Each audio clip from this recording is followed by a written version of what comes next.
The mystery surrounding who burned down the cabin in Yellowjackets Season 2 has been one of the show's most chilling and haunting cliffhangers. When the finale aired, fans were left in shock as flames consumed the only shelter the teen survivors had in the wilderness, and they were forced to flee into the freezing unknown. While viewers believed Coach Ben might have been the one behind the blaze, that idea was only heavily hinted at and never fully confirmed. But now we know that the original version of the Season 2 finale actually revealed who set the fire, and the decision to cut that out completely changed the direction of Season 3.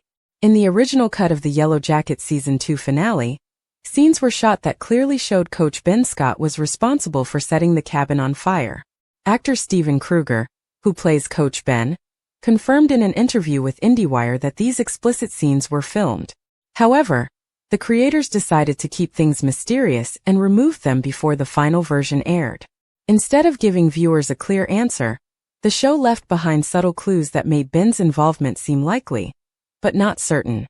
For example, after discovering Javi's body, Ben looked disturbed, emotionally distant, and angry at what the group had become. When he grabbed the matches and disappeared as the fire erupted, many fans assumed he lit the fire, but nothing was said aloud.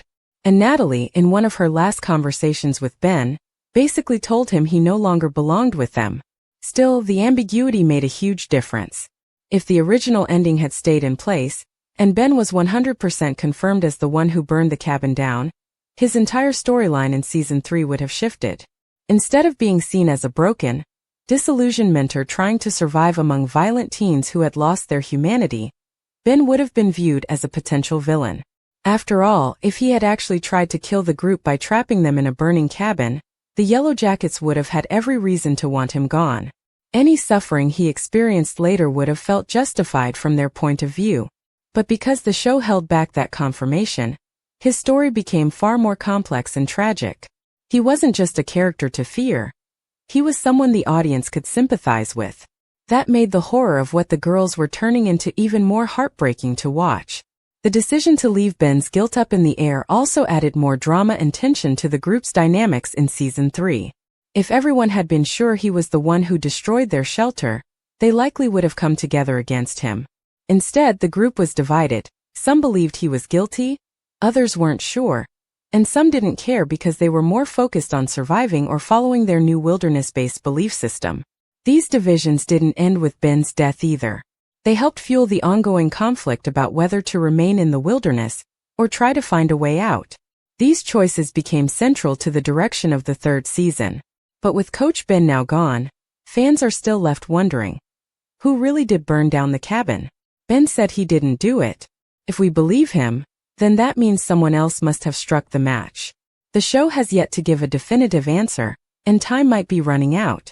If the writers try to drop a big reveal in a future season, it could feel forced or disappointing, especially after so much time has passed.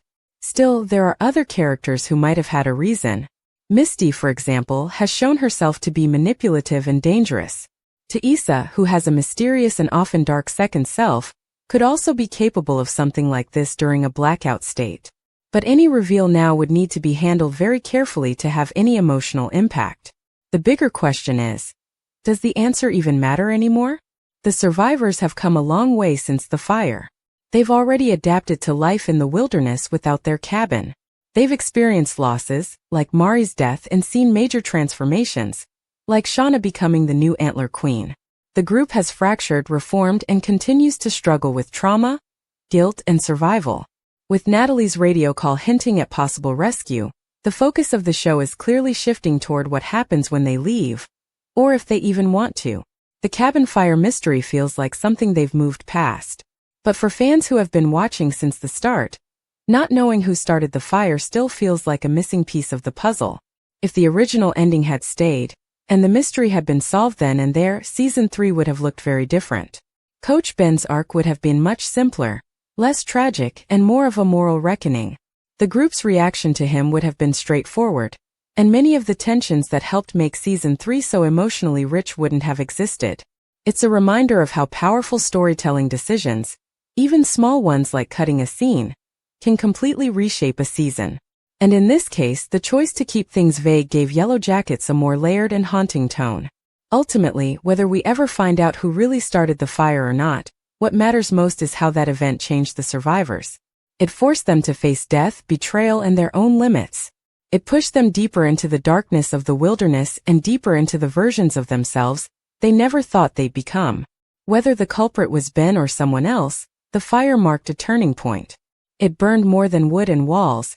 It destroyed their last connection to civilization, and maybe to hope. In a way, leaving the mystery unsolved keeps that horror alive. We're not just haunted by what happened, we're haunted by what we don't know. And that may be the scariest thing of all.